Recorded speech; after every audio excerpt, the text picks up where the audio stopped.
Welcome to Call Me Didi. I'm your host Diva. And I'm your host Sanchi.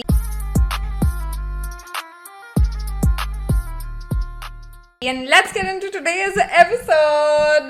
We're so excited because, as you can see, we have two lovely guests sitting. We have the lovely Andrea and the very lovely Mugdh who are joining us today.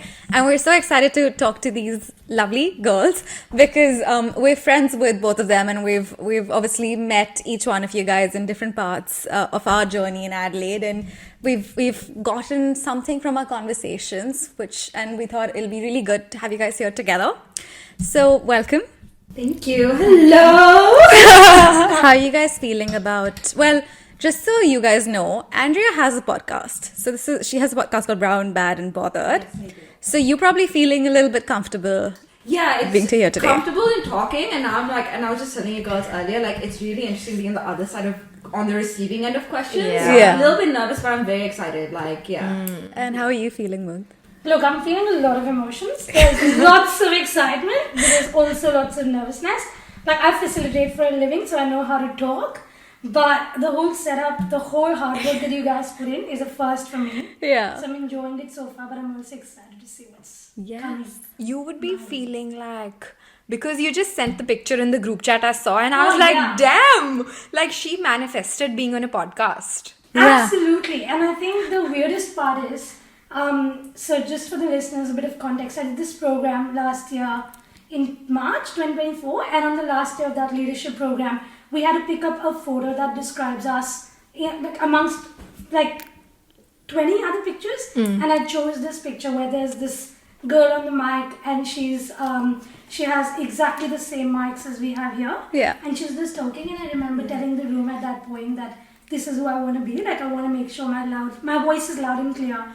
And then maybe one day I'll be on a podcast. And I remember telling myself internally, oh my God, calm down. This is never happening. But Happened. the moment I walked in, and you guys have the same mics. It's insane. So I made it happen. And within a year. And Within a year. Oh my god, I Power absolutely love of that. visualization and manifesting. Universe said there's a month left until the 1 year anniversary of you selecting that picture. We're making it happen now. Yeah. Correct. Yeah. Absolutely. One. Love. Okay, before we get into it, let's just give a little bit of an introduction of you guys. So I'm just going to talk about Mugdh. Starting her Australian journey 7 years ago as a student, Mugdh is now an Indian Aussie. Congratulations. Passionate about all things immigration and representation of people of colour, currently working for Bunnings Australia. She specialises in all things leadership and talent management. Talent development. That's fine. Very similar. And Andrea here is born and raised in Africa, but she's from South India. She loves all things marketing, and like I said, also has a podcast, Brown, Bad and Bothered, which I actually really enjoy listening to. Thank you. Andrea's lived in 8 countries and is passionate about breaking societal norms and addressing cultural issues faced by South Asian women around the globe. I got that right. Yes. Great. So now that you have a little bit more context of who these guys are, let's get into the episode officially. Yes. So my first question to Andrea is, how are you? And She made it and what's up in life? Life is really good. I'm feeling excited for 2025. I feel also how fast is time going? What do you mean it's February 8th? Already. Yeah. So it's scary that how fast time is going. Yeah. But I feel I had a great end of the year. I graduated. My mom and my brother came, so I spent some family time. It was a good reset. So yeah, looking forward to 2025. Can I just say, your mom is so fashionable. She's a baddie. When I saw her, I was like, dude, she is stealing the show. She's really cool. She was a teacher, so we used to get kids coming home from my high school. Guys I had crush on were coming for tuition with my mom, and they had a crush on her. Oh so my that's God. the story of my life. I've accepted it. She's a baddie, and I'm there. No, you're a baddie and she's baddie pro max. Yes. That's where you get it from. So Love that. That's why I love an all-girls podcast. It's like you're baddie. And your mom is a baddie romance. And how are you, Mugdh? And what's up in life? Oh, what's up in life? That's such a big question. It really is. Just to let you guys know as well, to the listeners, Sanchi and Diva are not providing alcohol, so we'll have to answer this question, which is No, I think life is amazing. I think 2025 started a bit rough for me because I felt absolutely sick. And I was also homesick because I was returning from a trip to India. But I think 2025, my motto is to show up and to have intentional living. So I'm really wanting to live intentionally and to prove to myself that if I set the right habits and the right steps, I can actually change things around. And it's ironic that you asked me this question because this morning I was actually reading the last 4 weeks' journal. So today I had my 4th journal entry of the year. And just from the first journal entry to today's journal entry, I could see the difference that intentionally making yourself happy, intentionally doing things that bring happiness to you, like the power of intentional living. So I would love for you guys to remind me in December whether this is going well or not. But so far, I will keep you in check. I know you will. Now that you've said it out loud. So yeah, life is going good and I'm very grateful. Oh, good. Very interesting. Is it your first time journaling? No, I've been journaling for 7 years now. Really? Wow. Absolutely. And like, how do you journal? What do you journal about? I think journaling is all about free flowing of your thoughts and emotions. It's letting your conscious and subconscious mind to, flow freely in the absence of any fear or judgment. And I think I just let myself go. I remember this is going to sound mad, but one of my ex-houses that I used to stay in actually caught fire once, and that was my day to journal. So once the whole fire scene was resolved, I went to a cafe and I said, my day is going absolute shit. My house caught fire. I'm fine, but I can't journal today. C-I-M. And today is like the cafe name and the date. That's how I sign off. But I love it, right? Because it shows things that will happen in life. So I don't force it. It's whatever's coming to my heart. All the wins, all the challenges, oh my God, I hope this meeting goes well. Because then when you read it the next week, you're like, you've got so many prayers that I've answered. Yeah. I love that. Something that I really actually want to get into. I've tried it multiple times in the past, but the consistency for it is so hard for me. Because I think a lot in here.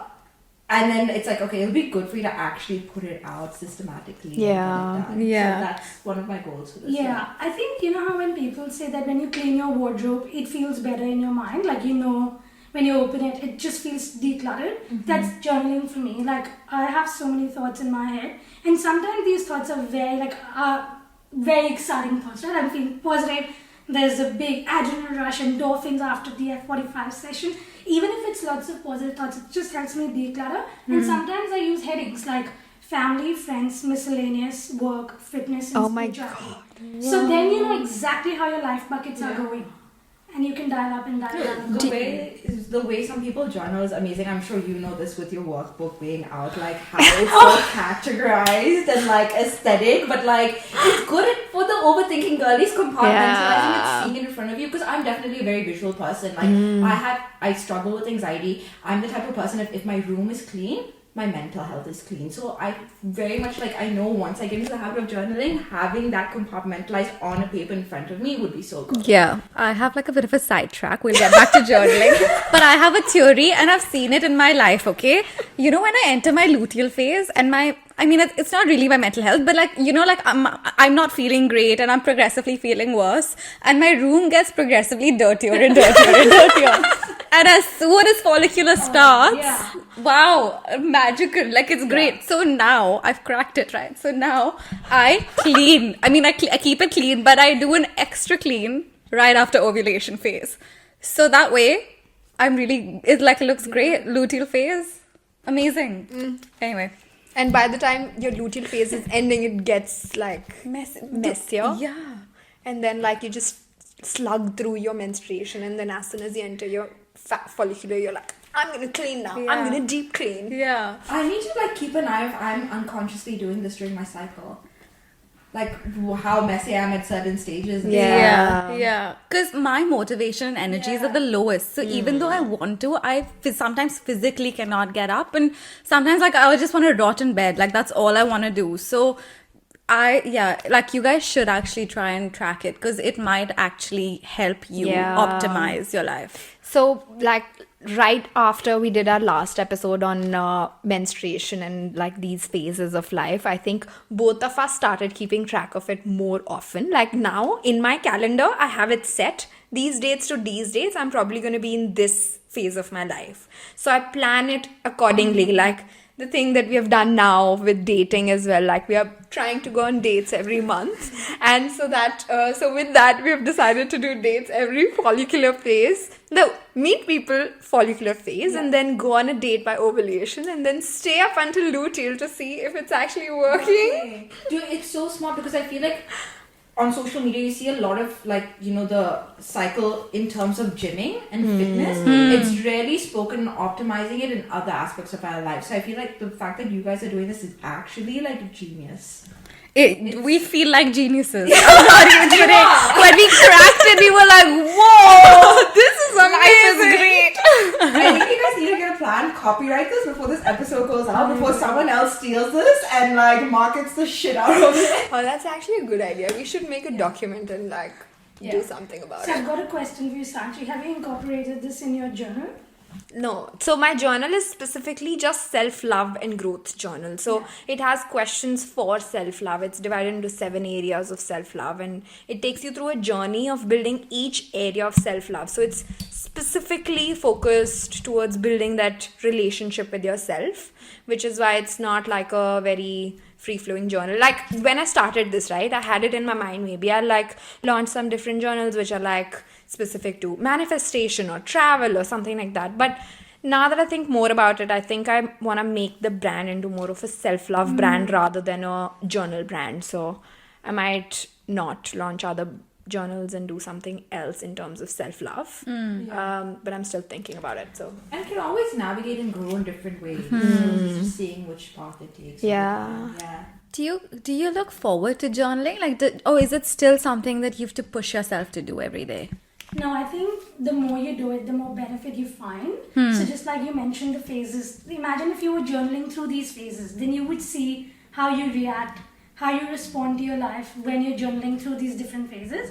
So I think you start finding the joy of, I think it's more than looking forward to journaling, I look forward to reading my past journals to see the growth. oh my god, I relate so hard to this one, because whenever I go back to reading my journals, like it's one of my energy givers, because I've realized whenever I look at my past photos or I look at my past journals, it makes me realize how grateful I am to have lived the life that I've lived. And just documenting your life will literally change your life, because documenting in any form, photos, videos, but writing is more like gives you clarity as well while you are in it, and then when you read back you feel grateful, and it's just so many emotions come to your head and you're just like, I love my life. It's just so good. It's so good. I think I realized what my trauma with journaling might be right now is I used to like have a diary when I was like 8-9 years old, and I had a crush on one of our family friends and I had a page with his name and hearts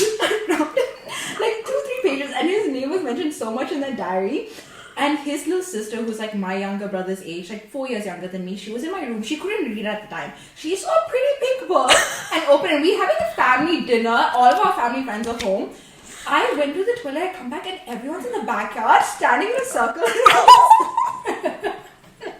And my diary is full on out, and the guy I have a crush on is there. His brother is there, the sister's there, my brother's there, the other friends are there. And now he's looking back at memories and I'm like, you know what, I think that was probably the turning point of why I can't keep up with Oh my god, I can't. Lessons for the listeners. Please take care of your journals if you do decide to journal. And don't tell anyone this is your journal, because if they know, then they're likely to open it. Maybe. No, this makes my head blow away because one of my friends, when I was doing this process of building a journal, she was like, I just want to say that if you're thinking of targeting Indian market, right? Yeah. just maybe think about make your journal not look like a journal, because in Indian households you don't have boundaries, and like you have your journals up there and your parents or anyone will want to read them. They're not like it's ethically wrong, don't do it. No, they will read it. So Yeah. be mindful. So Case in point. To be fair, you were what, like 10? No, I was 13, 14. Oh, In that's high school. Like I was embarrassed for months. yeah. No, Everyone knew and it spread. That's right. Do you think the boys kept quiet? ouch. That would have been at 14. That's painful. Like that's the age where you're talking to boys and all that, and like your parents are like don't do that and don't talk to boys until you turn 21, of course, or whatever, 24, and then they want you to suddenly get they're married. like, where are the boys? So Given that I've been journaling for 7 years, surely I have fallen in love, right? And gotten out of it as well. So the trick is, the thing that works for me is that if you do have a crush and you want to write about it, and you still want to not ruin your journal once you're out of that he's amazing phase, is to put it on the last page of the journal, because you can always tear it off. But you don't want to tear the middle of the journal because it's going to ruin the page setting.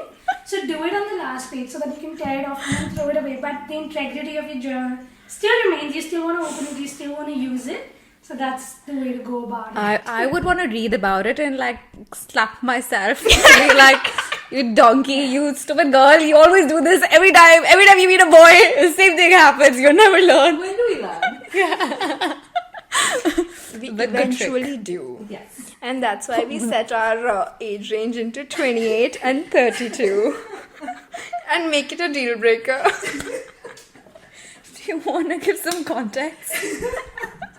I apologize. I just saw her Inch profile and she's like, there are no boys in Adelaide. No boys in Adelaide. And I'm like, okay, can I see your profile? And her profile had an age range of 28 to 32 with a deal breaker written on it. And I was like, bro, like, of course there are no boys in Adelaide. Like, come on. You have to be a little bit more flexible. Yeah, I think you can choose to be flexible with your preferences, and I think that's where the word flexibility comes from, right? Like there's a flex as to where you want to flex on, and I feel like given where I am in my journey, and journey as a human being, journey as an immigrant, journey as an Indian Australian, I feel like this is a deal breaker for me. Yeah. It might change, and I think this is where I'm going to challenge to see more good men in South Australia and Adelaide.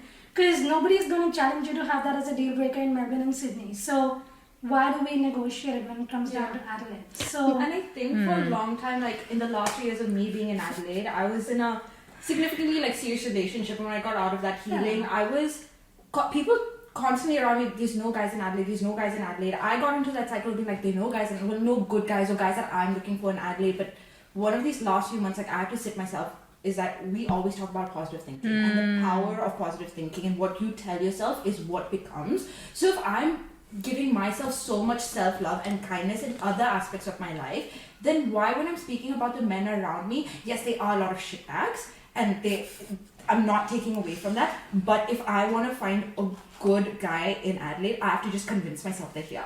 I do want to... repeating that, even though it doesn't feel like that at times, but it's like forcing it into you, be like, have faith.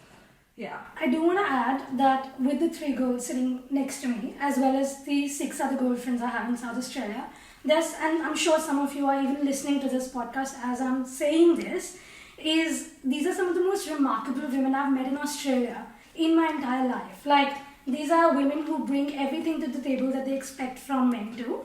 These are women becoming the men that they're looking for. So there's absolutely no way, and they are in the deal breaker age range of 28 to 32, exception being Sachi, and we are just some months. But the point is that when I can find some amazing girlfriends in the city, there's absolutely no way I'm going to settle for anything less. Of course, and you shouldn't. Like, we should never settle ever in life. Just like, that's what I keep reminding myself, that, you know, obviously a lot of us are sort of mid to late 20s now, and there's this pressure that starts building up that, hey, like, everybody around me is getting married, it's my time. Because like a lot of us, like I for example, have this sort of clock almost where I'm like, want to travel for a bit and then obviously maybe have a family and, you know, you want to buy a house, often with your partner. There's so many things, right? And it starts like, even if it's not external pressure, even if it's not your family putting it on you, you yourself want it for you. But then the reminder always is, I'm not settling. Like, that's not happening. But it's sometimes you're like, oh, maybe I should go on a date with this guy who I think is a bit ordinary, just because maybe there's something that I don't know. Like, it's this weird thing that you're playing with in your head. It's such a hard balance because even for me, for a long time, my parents quite open-minded and liberal. They never put the pressure of marriage onto me until recently. But despite that, growing in the community, especially in Botswana, was very conservative, especially being Malayali. There was a subconscious pressure applied. So even though my parents weren't applying that pressure, I've seen that pressure play out in the society around me. That I started internalizing that pressure, right? And I had to train myself out of it. And you know what, Andrea, you know what you want ultimately from a partner, from life. If it doesn't happen now, it's fine. But if it happens in 5 or 10 years, it's okay waiting. Everyone has their own timeline. And that's something I've repeatedly told myself, whether it comes to friendships, relationships, careers, is you are on your own timeline and your own journey, and it's having faith that it will play out the way you want. And yeah. You just have to remind yourself in those moments of... Yeah. It's hard sometimes, but I 100% agree. I want to go back to something you said really early on in the podcast, where you said you've just come back from India. And I wanted to ask you, how long after did you go to India? I think I did my first trip after 4 years, if I'm correct. Because I came here for my master's and then COVID happened. And I was also very adamant, getting inspired by a family friend, that I'll only go back once my permanent residency is lodged. So I'm definitely the kind of person who will put a bit of pressure on myself. So I went after my visa was sorted. Pandemic was out. So I went after 4 years. Yeah. And how do you think it has changed? Like, do you see a visible difference? I definitely think things have changed. And I think it's hard to explain it in words, and I'm sure all of you would agree. It's when you go back, you feel like nothing has changed, but everything has changed. Yeah. It's almost giving me goosebumps as I'm talking about it. Because people have found their way around your absence, but they still love you. And that's very confronting to see that their life has moved on, but the space is still there. So how do you then fit into this new moldable space that you're being offered? And it's different, right? Because you meet your parents after so long and you see that their skin texture has changed and they've just aged one bit, and you don't want to make them feel like that, but you're clearly seeing it. And it's confronting a lot of that internally. And when you go and you talk to shopkeepers, or even when you're just like parts of your communication, and it has changed in the way you address people at the restaurant, and you'll say a lot more sorries and a lot more thank yous. But that's also your new version. So I feel like my tip to anyone going back home after they've lived in Australia or any other country, I would say, or any other city for that matter, is to be kind, to confront. So you need a lot of kindness towards yourself to confront all that awaits you, because that is the reality. And it'll take them to find and be okay with the new normal, and it'll also take you some time to find this new normal homecoming.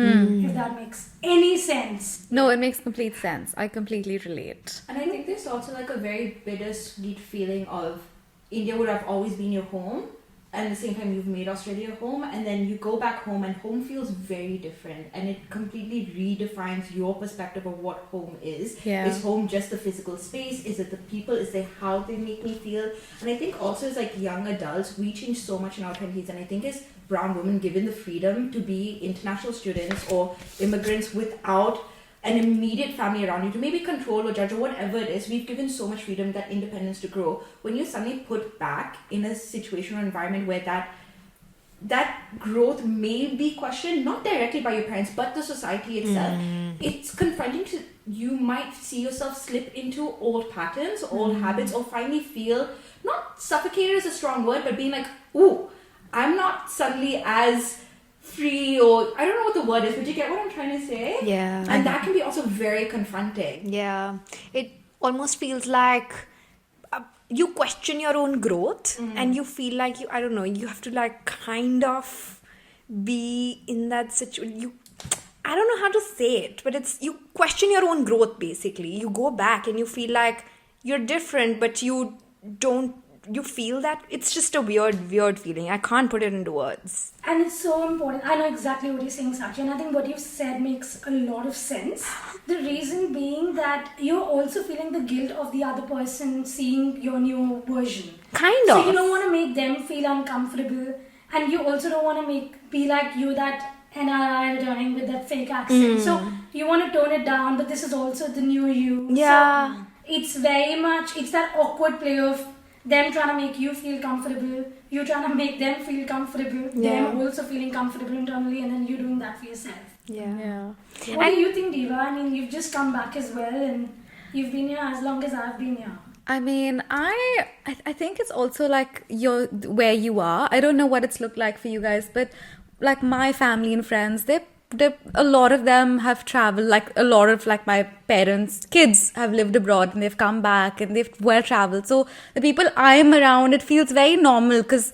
And I feel like I have kept this part of me that's very, very desi at its core. And like that's like the bigger part of me. And I choose to keep it that way. Like I love that about myself. So when I go back, I feel like I love being there, and I don't feel like I have to change a lot. And I think maybe that's an experience that's unique to me.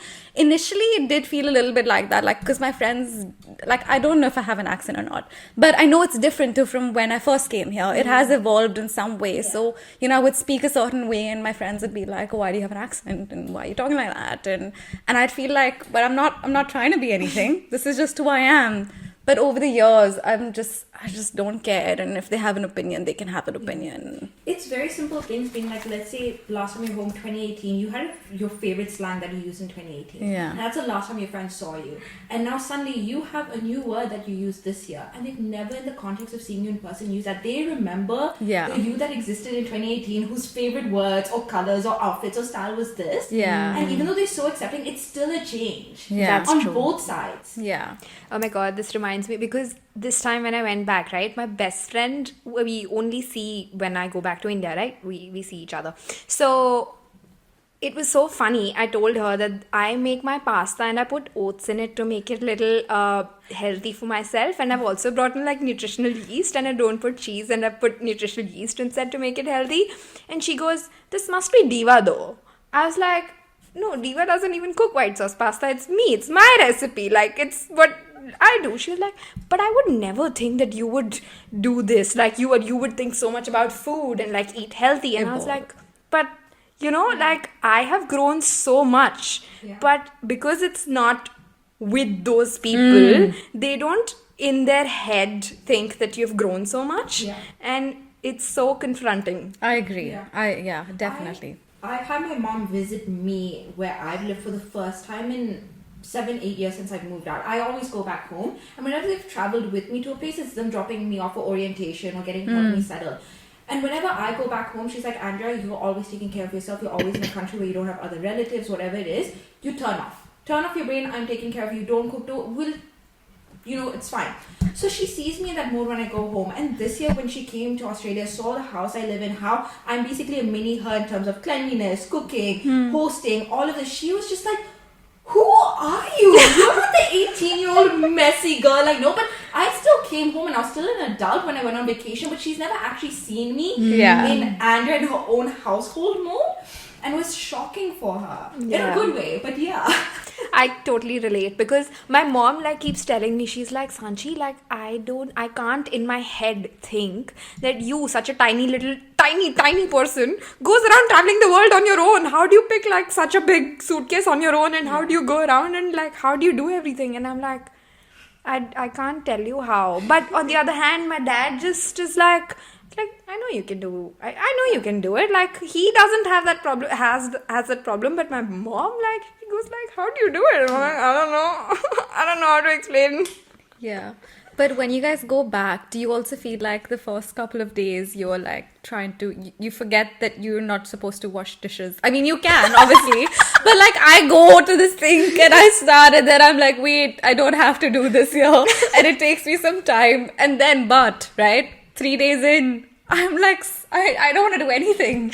I just want to like chill and relax. So that's just the person I come. But I have an extra weird layer to it. So when I was in Dubai, my parents moved out of Botswana, which is the country I lived in the longest, right? So I was there for 15, 16 years. And when I was in Dubai, they moved to Zambia. So then what happened was every time I'd visit them, I was visiting Zambia, which is home for them, but it's technically a tourist vacation for me. In that space of visiting them in 2 years, they moved houses 3 times. So every time I would go home, I don't know what the plates were. I don't know where the mugs were. So I'm with my family and mom's like, for her it's so normal being like, Andrea, set the table, or Andrea, get this like plate that we specifically put the biryani in. And I'm just like opening all the cabinets being like, I don't know this house, which is supposed to be my home. And it's the weirdest feeling ever. Yeah. I get it. It's like, Do you really though? Yeah, because my parents have also moved house since I moved here. Like, they got a new house. And then when first time I went back, it felt so strange. Because I'm like, this is home.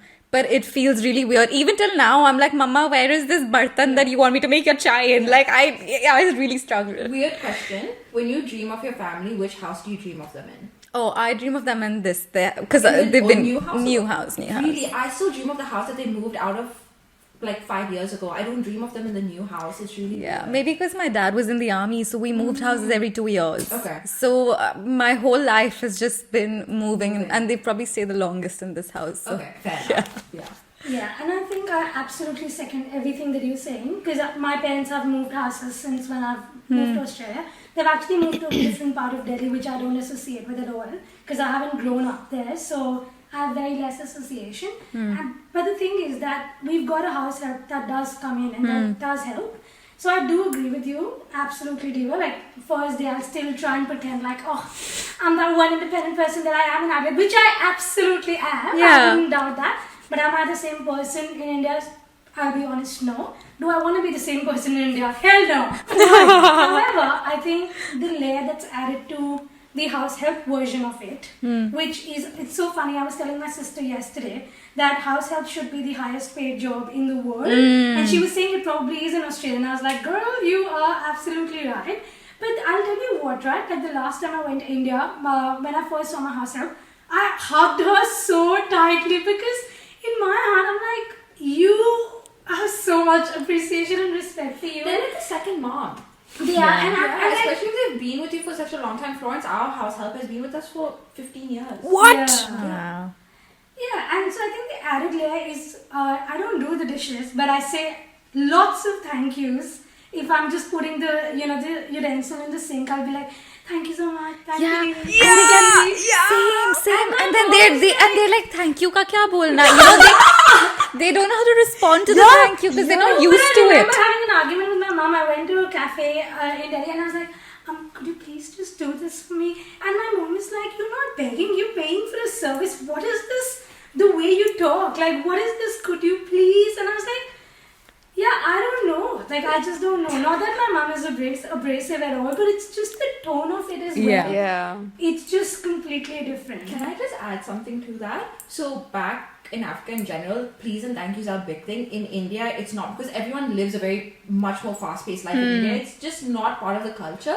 So like when I used to go visit my cousins, we'd be like, you say please and thank you so much everywhere. And I'm like, yeah, it's normal for us. It's considered, rude, like, where... If you don't. It's just a cultural difference, and I think once you're here, you go back, it's... Yeah, I think it is not quite cultural, is not what I'd say for it. Yeah. I do feel like people back home do say thank you and sorries. The cultural differences, to whom do they say sorry and thank yous to? Bring up their boss and they're gonna be like saying all the pleases and sorries to their boss, but would they be doing the same to their house help? No, because that's what they haven't seen growing up. So Very that's where the interesting. whole civic sense foundationally needs to be improved slightly. Question. Do you say thank yous to like your parents? Yeah. Yeah? Now? Or like always. always? Yeah. I think so. Because I never going used to back. say because I never used to say thank you to my mom or my dad, but now because it's so unconscious, right? If my dad drops me somewhere, I'm like thank you, and my dad goes, What? Yeah, maybe you're right, actually. Thank you, Maybe I thank you. didn't. My dad was just very strict growing up, where he was always like, please. He was very strict on like manners, and I don't know. He was just weird with that. It was always a thing for us. Like if we got out of the car and didn't give him a goodbye kiss, he'd be like, no, where is this behavior? So Really? values were 100% a thing in our household. That was very specific to us. Though. Yeah. That's very interesting to me. Yeah. Because it's a very different thought. Because you're like, I never say thank you. Like, never used to say thank you to my parents or like even like people in my family. And now I say thank you to my dadi or like my bua, and they'll be like, thank you thodi bolte hai. And I go like, why no? Why not? But that is spot on, Sachi. Exactly, you answered your question right, because saying thank you and sorry back home is also saying that, hey, you're making me feel like an outsider by being formal with me. Yeah. And so when you say thank yous and sorries, it's that fear that you're making your own very loved ones, like Pardesi, aka an outsider. Yeah. So you don't say it intentionally because it's like, you my friend or yaar or whatever the word that you use or we use in different communities. So I think it's just that. And here we use it with our close ones or loved ones. So we're not taking that back. I don't know if you guys also... Sorry. I was just going to cut out. I think it comes into the collectivism where in India it's like it's supposed to be a community. So of course you're going to have a village around you. And then, not that help is taken for granted, but that support and everything comes more naturally and it's more accepted. Yeah. Whereas Australia being more individualistic, you're taught to be more openly grateful when you are receiving that help because 100%. It was a really strange experience because I went to the Aadhaar office, which is like the everything admin government related office in India, and my dad took me, and there was something that I had to do. I had to get my number changed on my Aadhaar card or something like that, and he called them, organized it for me, took it, spoke to him, did everything. I just had to sit and I was like, here are my documents, and he brought me home, and I felt so much gratitude for my dad to just do that for me because we're so conditioned over here to doing everything ourselves, and like it just felt so strange to be taken care of. And then I was like, no, this is my father, I should allow for this to happen, and it's all good. But very strange experience. And This hit me and gives me the context that Mugdh said, like, when you're an immigrant, hyper independence is like a given. And it just like fits so well. Maybe it isn't hyper independence guilt. Maybe we introduced this term in this podcast today. I don't know, but because we are so used to doing these things by ourselves that when somebody does it for us, it's that guilt of I can do it, but somebody else is willingly choosing to do it for me. And it's that guilt that comes with it. Yeah. Okay, so question. Mugdh has recently gotten her citizenship, like Australian citizenship, and obviously India doesn't allow for dual citizenship. So I'm assuming you've either given up or you're going to give up your Indian passport. What are your thoughts on it? And did you have to think about giving up your Indian citizenship? Yeah, so drum rolls please. I've already surrendered my Indian passport. And I think it was definitely not an easy decision to make. I think the day I got my citizenship, my housemate wanted to make me feel really good about it. But for the entire day, she kept saying, this is the last time you're eating a meal as an Indian. This is the last time you are, I don't know, doing XYZ as an Indian. And she wanted to celebrate it. But in my heart, I was like, no, it surely cannot be the last time. And I think I was very bittersweet about it. Like, I actually called two of my friends who are Australian citizens now, who've given up their Indian citizenship, because I just was panicking. I was like, there's absolutely no way I've willingly made this decision. And I don't know if you guys have felt that in your journeys, but when you get that email or that notification in your inbox for whichever visa you're wanting to get on, it's like, oh, all this build-up was for this email. Like, this is where it ends.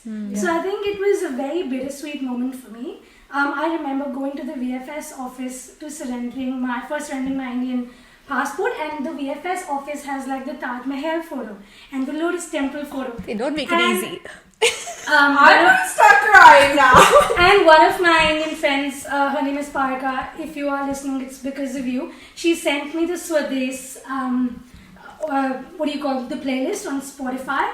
So I was listening to patriotic songs on my way to VFS. because I wanted to make sure that my body is totally accepting that we are doing this. Like, it should, like, my body needs to know that we are willingly doing this, because we still have 10 minutes. We can still choose to not submit my surrender application.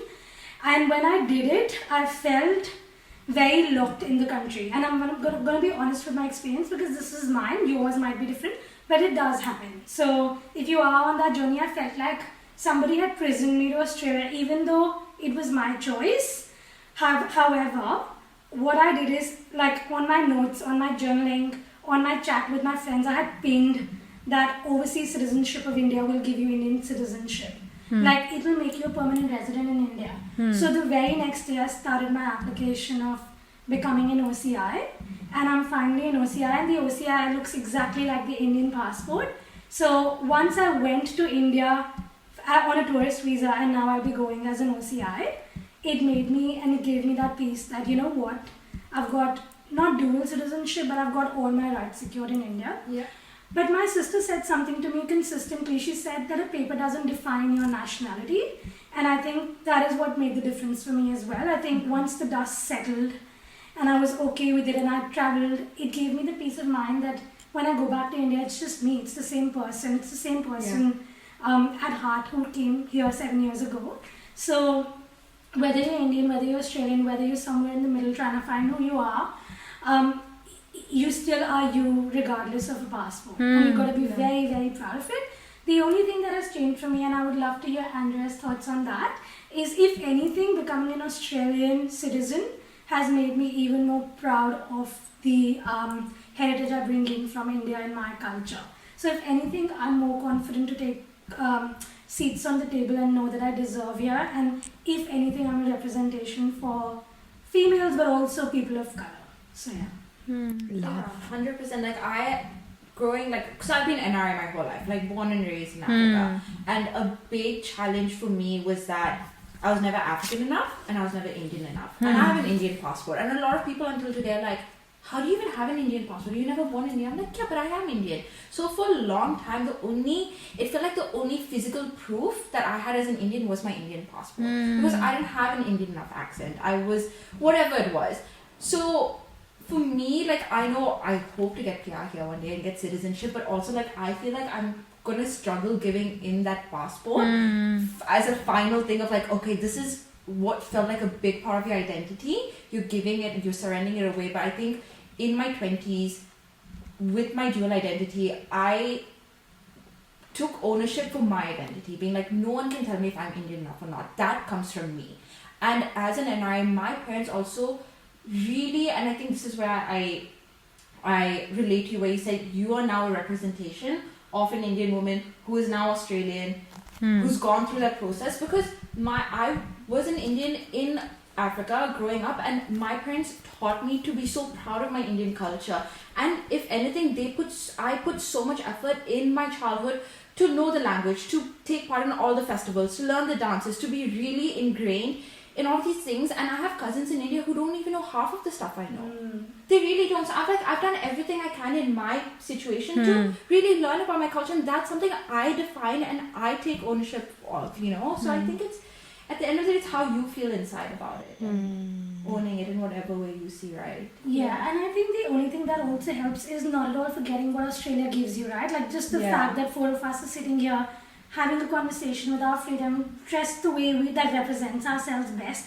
Like, Australia has given us so much. And when I think of, you know, I'm on so many immigration support groups on Facebook, and when I see student visas getting refused, I'm like, how can I not feel gratitude for the citizenship that Australia is offering me? So, you know, it's that dual, it's a bittersweet feeling, but I think I'll totally second Andres in saying that it's who you are on the inside. That's absolutely what matters. Passport does matter, don't get me wrong, and it's a good passport that you're going to be aspiring for if you're wanting to get an Australian passport, but that doesn't define you. And I think also in the long term, it's a sacrifice you're making, right? Like, as a child of immigrants, I've seen, and my entire family, friend circle around me are all immigrants. Like all my friends' parents are immigrants. I've seen what they've given up to provide us with a life abroad from a young age, the things they've given up. So for me, it's like, okay, I'm giving up my passport to get a citizenship in Australia one day, but that's for the future of my lineage, right? It's something I have to give up to give them the best, hopefully best possible life here in Australia if I choose to stay here. So when you line that up with the ultimate end game, it's a bittersweet but good sacrifice to make, you know? Yeah. I've got a question for you too as well, given that, you've been in Australia for a while. What are your thoughts on it? I'd absolutely love to hear. I see, now that listening to you guys, okay, it makes me feel like I am a global citizen. And I'm not kidding. Like, I listen to this YouTube channel, which is like Brain Health something something. It has really good meditations. And they say, hello, Earth citizens, which I think is absolutely beautiful. The way they're like, hello, Earth citizens. Like, this channel is for every person who is on Earth. Like, beautiful. So I relate to that so much. And I'm the kind of person who, like, for me, nationality, like how you look, all of that is very like superficial. Like, things that matter are on the inside. You as a person, your values, your beliefs, that's something that matters to me so much. Not what culture you're from, how do you look. All of these things are just so surface level for me as a person. And that's what I tell my parents as well. Like, I don't care if the partner I'm seeing is certain type or like looks a certain way. I don't give a shit about that. Like, thing that matters for me is how that person is on the inside. How is the values? How are their values? How do they deal with things? And like them as a person. So I feel like I totally relate so much to people who are like more like a global citizen, love to travel, open, and like I relate more to them as a person as well. And so for me, I want to get an Australian citizenship only because I want to travel to 150 plus countries visa free. That's the only reason I want it. There's no other reason. But you know what? I think a side of it also is that you might have, being a global citizen, you appreciate culture, like your culture so much, and that allows you to also love other cultures so much that you're like, let's just experience it all. Yeah. Yeah. I agree. I really struggle with it. Like, that's why I sort of even asked that question, because I'm still a fair few years away from having to give up my passport. But even the thought of it is like, to me, it's very confronting. I don't want to do it right now, just because I take a lot of pride in the culture I come from and everything India has to offer. So, and I am attached, right? But there's the other side, and obviously you guys have given me a lot of perspective. So I'm just glad that decision is still a few years away. But when I have to make it, we'll see what happens. Yeah. I mean, there's like so much that it makes sense. It makes complete sense. The Australian citizenship, you get to travel, which is primarily, I guess, the biggest plus point. Plus, I'm sure there's things with property and whatnot here, and your children, your future of your children, which is a little bit more secure. But there, like, in theory, it's the right decision, right? Especially if you get an OCI. But there's still, like you said, that part of you which feels very emotionally connected to that passport. So Yeah, and just to give a bit of context to the listeners as to if I knew very well what I was stepping into, why did I step into it? Yeah. It's totally because I think I'm slightly type A in terms of my journey. I have my goals pretty clear as to what do I want to go after. And it just made logical sense for me after getting my permanent residency to be, because I was eligible, you're always eligible to become a citizen after being a PR for 1 year. And given that, you're seeing what's happening in the world, in Canada, in the US, I was also quite afraid of whether the policies around citizenship changes, because right now it's not, I wouldn't say easy, but there's scope to make it more challenging. And I just didn't want to wait for that. And the more years you lapse between your PR and your citizenship, the more documentations you're going to carry, right? Because you might change houses. Your address might change, whatever. So I knew that I had done all this work for my PR application. I knew my house address is going to remain the same. So from a logical perspective, it was the right decision for me. And like I said, I was attached to it, but I was also telling myself constantly that it's what you are on the inside, and the passport is offering you travel to 140 plus 150 countries. plus. Sorry guys, 150 plus visa free. look at the 10 countries. What? The 10 countries, don't forget them. Yeah, all the benefits, all the benefits. What is the one thing that you have had to give up by becoming an Australian citizen? I think that I had to get my NRI and NRE. Please don't quote me on the exact title, but I had to change my bank accounts for saving purposes. Yeah. So when I was doing that and the hassle that I had to go through, and I know it sounds like a proper first world problem, but it's just that having those conversations, you're not an Indian citizen. Okay, then we'll need this money extra to open this account. That is where my heartbeats were like, is this going to be for life? Like, will I always have to take these 3 steps, just 3 steps extra to get to the same path? So that is the only part I think I've given up. I think your health insurance and life insurance policies also drastically change as an NRI. Yeah. Yeah. And I think there's something with the property as well. I'm not sure what. So the property is just that you can't buy agricultural land. Okay. And you cannot work for government. So I was very clear before doing any of that I wouldn't want to buy agricultural land. Okay. And I wouldn't want to work for the government of India. And so I was okay with that. But Yeah. apart from that, like I said, it was a lot in my head. I thought I'll be giving up on my family and everything. Like in my head, it seemed a lot. But once you're able to travel after becoming an Australian citizen, you realize nothing has changed. If anything, you feel a lot more belonged here. You feel like, I was telling Sanchi before this, you feel like you deserve your seat here. You've earned it. Yeah. Question. Do you mind telling us quickly what's the process of getting your citizenship in Australia? Yeah, so I'm going to make it quick, but #*, whichever symbol is helpful. Please go to a counselor and get proper advice. This is the Australian in me talking, because I don't have otherwise. But I think the process is pretty simple. Make sure you get your permanent residency. So whether that's a 190, whether that's a 186, I've been out of that process, so don't quote me on the exact visa titles. But the idea is that once you become a permanent resident, you're eligible to apply for citizenship after 1 year. However, I think there's some restriction that you shouldn't have traveled for more than 12 months in the last 4 years. So my suggestion is that go to the immigration website, look at your eligibility to become a citizen. After you've become a permanent resident, there's also a travel tracker. So the government provides you a calculator to track how many months you've been in the country and outside the country.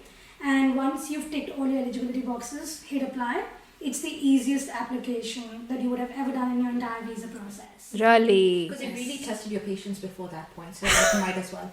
Yes, it's all worth it. Okay, good news is for the listeners who are wanting to apply for citizenship, is it'll only get easier after PR. So unless now you decide to have partners and kids, don't quote me on that. But the process or the application process becomes way easier after PR. Okay, do you have to give a test or something? Yes, so you do have to give a test. I was one of those very interesting cases who was given only 5 days to prep for the test. However, in hindsight, no complaints. I got my citizenship in less than 6 months, and people take a lot longer to get there. So I don't have any complaints. There's a book that you have to read.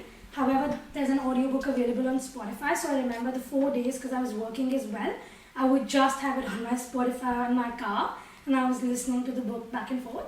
The test is very easy. It's questions like, will you harm somebody? Do you encourage violence? So I would also recommend that you rely on your very basic common sense, and I'm assuming everyone is a great person here. But yeah, the test is pretty easy. It's really hard to fail the test. Yeah. You also get, I think, 4 attempts on the day to give it again and again. It's MCQ. So, Jai Mata Di. That's citizenship. I love that. You'll be fine. The test is the easiest bit. Yeah. And there are lots of WhatsApp groups and Facebook groups that you can join, and people are so helpful. And Andrea, I know you've lived in Dubai before, and you moved to Australia from Dubai. How does Dubai compare to Australia? And I know that in Dubai it's really hard to get I don't think there's a concept of PR. And you can't even buy property if you've not born there. Is that one of the reasons why you moved, or? Yeah, I have a very controversial take on Dubai. Okay. I think Give it to us. I think Dubai specifically is a city built on smoke and mirrors. It is a great place to visit. It is very aesthetic. The luxury side of it is amazing, but it is literally built on slavery. as a brown woman, my name is very white passing. So a good example is I would do interviews with jobs, and they would hear Andrea Korean. I speak like with not a typical Indian accent, and I'd walk in and they'd give me they'd tell me what the salary package was, and I'd walk into the office and they'd be like, "Oh, you're Indian. We're gonna have to reduce your salary by this much." What? They don't have labor laws. So if you're not a British or American or an international company operating there, if you are part of certain ethnic groups, they will take advantage of you. And it's very sad to see, because you see a lot of migrants moving there, working overtime to even earn 20% more than what they would have earned in India. And it's really sad to see. I think for me personally, it was still a beautiful city, and I got so much networking and lovely opportunities there. But I think specifically being in marketing and media, there's also a lot of media censorship. So a good example is one of the best media outlets in the region is Al Jazeera.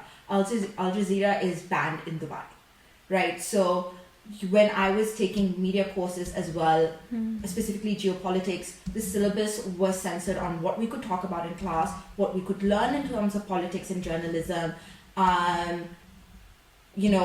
Simple things like if you're a student studying certain degrees, your phones are tapped into and tracked and all of that. What? Yeah. When we had COVID, we were not allowed to post on social media about our thoughts on COVID, and if we thought the government was faking the numbers, because they were downplaying how many people had COVID. You could go to prison for being actually there are 1,000 people infected with COVID, but the media is saying it's only 200. So there's a completely different side of Dubai that you don't see until you're actually living there and you're aware of this. So I personally left because of the amount of censorship, and I could see how they were taking advantage of certain ethnic groups. Yeah. Yeah. That is... Sorry to drop all that heat on you guys. No, that blew my mind. It's very mind-boggling, because if you look a certain way and if you work in certain industries, you can make so much money. There are a lot of benefits living there. You don't pay tax. You can earn a lot of money as well. It's a fun place to be in. But there is also a very dark side that the reason it's that good is because they are taking advantage of a lot of people to make that happen. That's very interesting, because you know what? In Dubai, you cannot use WhatsApp audio or video call because it's fully encrypted, end-to-end encrypted. Which is why it's banned. You can't do it. Yeah. So the first year that I was in Dubai, I could not video call my parents. It was only audio call, which is obviously very difficult because I call them every day, right? And it was only, I had to use an illegal link that allowed me to video call them. But it sounds weird, but because COVID happened, Zoom was allowed. And purely because of COVID, because of Zoom, I was able to video call my parents. Oh, what about FaceTime? So I bought an iPhone in Dubai. iPhones in UAE come with FaceTime. It's not even available on the phone. What? And once you leave UAE, you can't download it. The phone is built that way. So I just bought a new iPhone in Australia, and now I can actually have FaceTime. That's mad. Yeah. That's actually crazy. I did not know that. My understanding and the way I perceive Dubai is everybody goes there and gets rich. And suddenly they make a lot of money, and it's You have your contract work, your construction workers who work let's say 80 hours a week. They're maybe making $800 a month. What are you saying? Are you... That blows my mind. I mean, you guys don't have to post all of this that I'm talking about if you don't want to, because I understand. we're happy as long as you're happy, so it's all good. Yeah. That's crazy. That literally blows my mind. Yeah. But that also makes me think, since you are in HR and sometimes you sit on panels and stuff for hiring, right? So when you are on panels and people come interview and all of that, at the back end of it, do you also feel like the panelists, or when the judgment is being made, there is a difference between when there is a person of color versus a local person? Absolutely. I used to be in recruitment and now I'm not. But when I was in recruitment, it's very interesting because it was my first job as well. And when you're in your first job, you also want to keep your job. So you can't be as, strong and forward with your opinion. And it's funny how things haven't changed quite yet, because my current best friend is in recruitment. And I remember when I first joined my job in Sydney, my role was to give a cold call to candidates.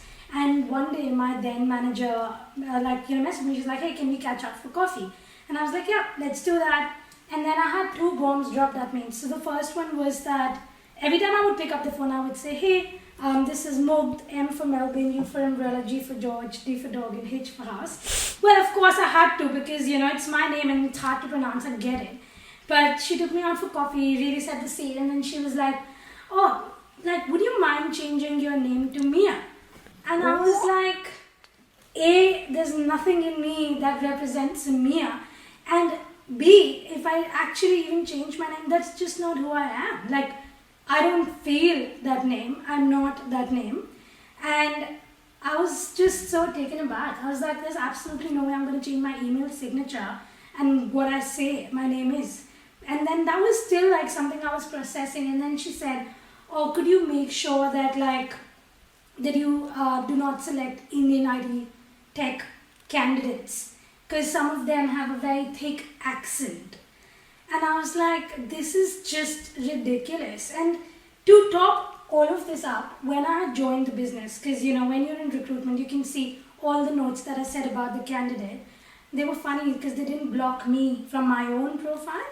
So at that point, they said, on a student visa, seems hardworking, could be a good cheap option. So I moved cities only to read this about myself. And it also said, potential visa options could be marry like a citizen. Girl, I am a citizen, well back on you. But at that point, it shook me to my core. Yeah. And it was so interesting to see all that goes back behind the panel. You are spot on. And my best friend says that as well, that the preference is for a lighter accent or, somebody, for example, they might have bias towards the LGBTQIA plus community. What my favorite thing is, obviously it's hard to do in workplaces, but it's to call a person out who's being a little bit racist, but even they don't realize they're being racist. Yeah. I remember I used to work in a store, a department store, and there was a customer who came and he was like, that person told me that. I was like, ooh, who was it? And he was like, it was that other Indian. And I was so taken aback by that because it was obviously a Caucasian man, and I was like, he did not just refer to that person as just the other Indian, right? He could have said that lady who was in that side of the store. Anyway, I took 5 seconds to process, and I couldn't care less about that job. So I was like, just by the way, what did you mean by when you said the other Indian? And he was shook to his core. He was like, oh wait, and then it probably started playing in his head that maybe he was being racist, and he shouldn't have said it. But it really I call people out a lot. Yeah. But sometimes I don't blame them because even Indians are racist sometimes. So you have to put in the effort to learn what is racist, what is not racist. A lot of it is subconscious training. They don't realize it comes down to unlearning and learning. Some of it definitely isn't. But going off of your story, one of my best friends, Ria, she was born and raised in Pune, moved to America to study. So we met in orientation, and she was living with a really racist American girl her first semester, and they shared a small dorm room, so it's twin beds, and there's a fridge and a microwave in between their beds. So she comes home one day with Chipotle and it has that aluminum foil, and she's removing it. Before she could even remove it and put it in the microwave, and at this point, context, this roommate has made lots of racist comments, downplaying her, assuming that Ria is dumb just because she's Indian or foreign and not American. And her roommate was, you can't put aluminum foil in the microwave. And Ria just turned around and she's like, I'm foreign, not stupid. And ever since then, that has been my go-to line. Internally, when something like that happens, I'm like, bruh. Yeah. Having said that, my current flatmate is from New Zealand, and it's only after living with her can I clearly distinguish between somebody who's Kiwi and Australian, right? So it is about training. So I would say that the thing that I've changed, and credits to my leader because she taught me that, is to not call people out, it's to call them forward. So I think it's just a matter of calling people forward with the intention of educating them. Yeah. Because Andres is spot on, right? They might be coming from a place of good intention. So let me give you an example. I went to a cafe once, and it was my regular cafe. It became my regular cafe, so I knew I was going to return. So the barista there said, oh, your order, it seems like you're a chai person. I'm sure she said it in a way to build that rapport and that conversation. But what it landed to me is, what is a chai person? what does a person look like whose order would be a chai, even though my order is an almond cappuccino and the white guy behind me ordered a chai. So when this happened second time, I actually asked her, I said, you know what, I'm really curious to understand what makes you think I'm a chai person. And she just said, oh, you seem like a girl who'd love chai. And I was like, you know what, absolutely, actually I don't. Dirty chai is not even a concept in India. My dad wouldn't even drink it. This is not what I actually like. And then the third time I went, we just found something else to talk about. So I think it was a great learning for me at that point to call people forward and give them the benefit of doubt that they're coming from a good place, most likely. And again, you always have the right to turn around and say, what? I'm not foreign. I'm foreign, not stupid. Reminds me of this time when I used to work at a cafe. I was on the other side, I was a barista, it's like undergrad. And then this white woman comes to me and she just assumed that I don't understand English. And then she's like, I want coffee. And I was like, yes, understood. I'll bring you coffee. And that was probably one of my early experiences with racism and that just the perception that we can't speak English, we're dumb. But it's also like, as an international student, you're probably more well-traveled and have a way more understanding of the global world compared to an average Australian who may not even be out of the States. So for the audacity for them to always assume a stereotype that just because of a certain skin color. I recently had somebody ask me before I was going to India that does your family have a car? And my sisters replied to me, because when I shared that with her, she was like, didn't you tell her we drive bullock carts in India? And I just started laughing because I think, and this is what my complaint is, I'll give you the benefit of doubt for any racist comment you make just because I know it, you might have heard it somewhere, it's all your experience. I'll welcome you with open arms. But the perception of India that they carry in their mind is something that boils my blood to the tea. Yes, we've got slums in India, but you also have your Bollywood wives versus ordinary lives. Yeah. Houses in that show, right? So can you please see India with its entirety and not just what Slumdog Millionaire showed you? Yeah. Please. It's the same with Africa. Do you know how many times people think it's one whole country? Okay? So that's another stereotype to deal with. But it's like, you actually have people being like, do you ride lions to school? No way. Lions in your backyard? No way. Yeah. Actually. And one time, it was so bad. I remember once to really tick off, we went to America, a family trip, and we had cousins and we were in Atlanta, and his friends were so racist towards us. And me and my brother started singing the Lion King song, but we were pretending it was a conversation. But the title song. Because we were just so fucked up. We were like, yeah. Bro. Alright, so you ride on lions and we ride on bullock carts. This is so funny. Do you have Blinkit? Does Australia, US, any of place do you have Blinkit? No. Sachi spot on. Like the other day, I was trying to explain Blinkit to somebody and they just couldn't even understand. And I'm like, that's the current reality of India. You can get things photocopied. And I'm sure the people in India listening to this podcast are like, they sound so poor. No, but we are. We're deprived. But trust me, we are deprived. If I don't get my tourist visa photocopied by 9 o'clock, Officeworks will push me out of the store and I'm not coming or traveling to India or any other country. Yeah. You guys have Blinkit to get things photocopied and delivered. The last time I was home, I said, Mom, I think we should get a new blender. And my mom said, let's order it in Blinkit. And by the time I chopped the veggies, Yes. the blender was home. Yes. That's one thing I would say I miss about Dubai is that every apartment building had a grocery store 24/7, pharmacy 24/7, delivered to you. Really? Yeah. With no Amazing. junkies in there and you feel safe. Amazing. Never I love that about India. I was like, what privilege. Yeah. What a life. I was packing and I was like, oh shit, I forgot to get my shampoo because this is the only shampoo that I use. And then my mom goes, just order Blinkit. I was like, okay. Ordered, went to shower, came back out. It was already there. I was like, blows my mind. Blows my mind. If we had this in Australia, bro, life would be 10x easy. So much easier. I got my nails done in India. He came home. He did it for me at home. massages. Yeah. You want massages to come home. At Yeah. home. And then Pedicure your hair at home. Eyebrows. Whatever. Eyebrows waxing at home. What a life. Happens. Oh, so good. I love it. Absolutely love it. And cheap. Not too expensive. Yeah. Yeah. It's okay, guys. You chose this life. We chose to surrender that passport willingly. It's okay. It's okay. I think that was a lovely chat. Is there something you guys want to ask us? How are you guys feeling for 2025 for Call Me Didi? Because I will say, as someone who's done podcasting content creation in a short period of time, you guys have absolutely nailed it. I'm sure it's been such an overwhelming journey. I know you've been doing content creation for a very long time. So like, how was that growth for you guys, and what are you looking forward to the most with the podcast for 2025? Do you want to talk about the growth part? Yeah, sure. I mean, so the idea was, guess whose idea was it to do a podcast? It wasn't mine. It was Sanchi's. And she convinced me to do a podcast. It was just something I never considered doing because I have other ambitions in life. Just podcasting wasn't one of them.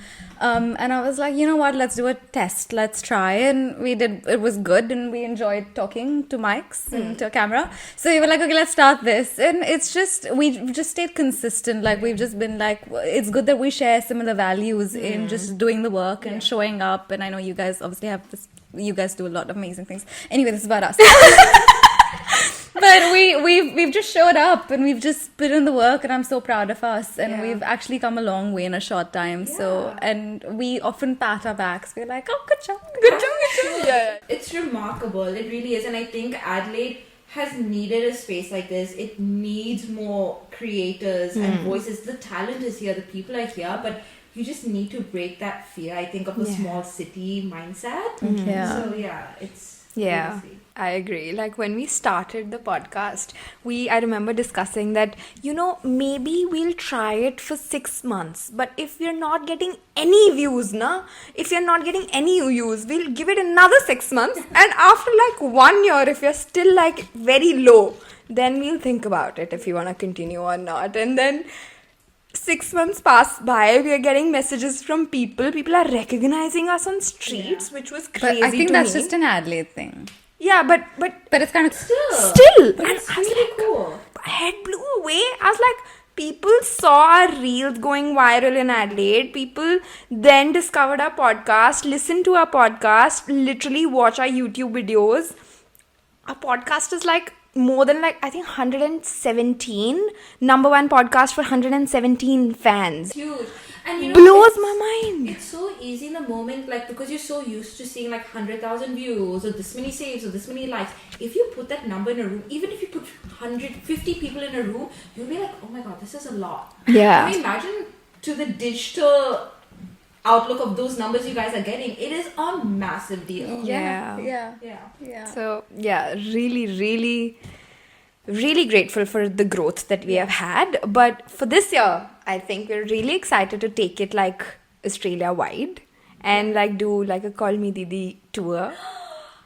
And like go to Melbourne, Brisbane, Perth, interview guests there, do events there, and build like a community in different cities. Now, this is like a huge dream, but I think we'll be able to do it. Yeah.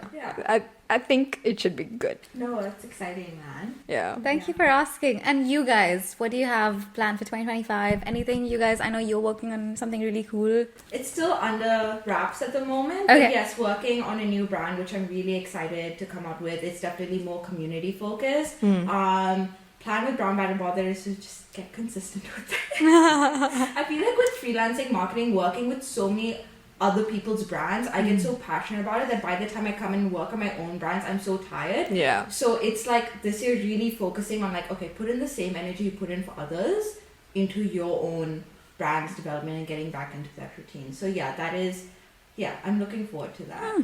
Nice one. Yeah.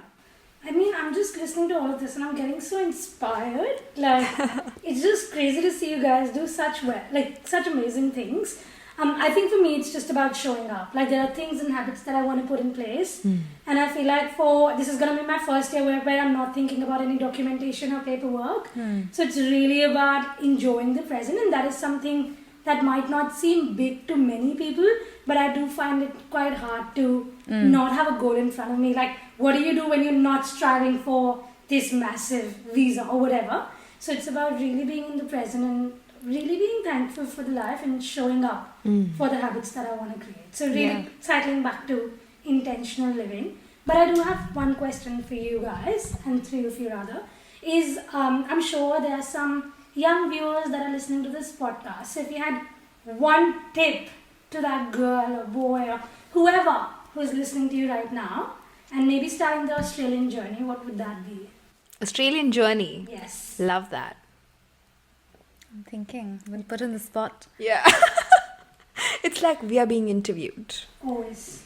I think something that I learned a couple of years in, and I had to go through the journey to learn it, was I realized when I first came, there was subconsciously I thought the Indian race is below the white race. For whatever reason, I believed that the white people are superior. And it took me a while to finally understand that that was all in my head and that was perception. And I realized so many Indians perceive themselves that way because we've grown up with that thought, like when white people come to India, you click pictures with them, they're like suddenly celebrities. So when I broke out of it and I was like, no, this is why did I do that? Why did I put myself in that place and kept them above me? That was a learning which came fairly late. So I would just say, like, guys, like, don't fear anything and just live in the moment. Work towards your visas and stuff, but don't let fear control your decisions as well. Nice. I like it. Mine would be like just before going abroad, before making the decision of going abroad anywhere in the world, not just Australia. Don't just go just because either everybody is going or just because your parents are telling you to or whatever that might be. Go because you want to go, because you want to live a life that's special to you. You have certain dreams and goals, and be very clear on your why. Like, I came to Australia because I wanted to travel to more countries visa-free. It's true. Like, that was my reason. I came here. I absolutely love my life here. Every single day, I'm so grateful to be living in this country because I can go to the beach anytime I want to, okay? And I'm very grateful for that. And sometimes you are in moments where you feel like, I don't know, like, why am I doing this? I miss my family. But then to get something, you have to sacrifice something. And that's just how life works. So it's always this conflicted feeling, but if you're very clear on your why you're going abroad, it's easy to like continue on this journey and feel grateful for it. So yeah, I think just being clear on your why. Yeah. I think mine would be obviously settling into a new place is overwhelming. Finding your people is overwhelming. But what's always worked with me is staying true to your authentic self and trusting that no matter how long it takes, the right people will find you. And it's tough, but the more you stick to it, the better. And also, as Indians, what I've noticed around the globe is sometimes we stick to ourselves too much. And there's nothing wrong with being with your community, but I feel that sometimes it's not just Indians. I think any ethnic group is sometimes we stick to people, whether they're from the same state as us or the same language as us. You're coming to a very multicultural pot. Get out of your comfort zone. Make sure you're meeting different people, because I'm telling you, as an immigrant, adaptability and your ability to connect with different people outside of your comfort bubble is the biggest strength you can have. Yeah. So keep that in mind. Have your Desi friends, have your friends from your home culture, language, whatever it is, but get outside of that comfort zone also.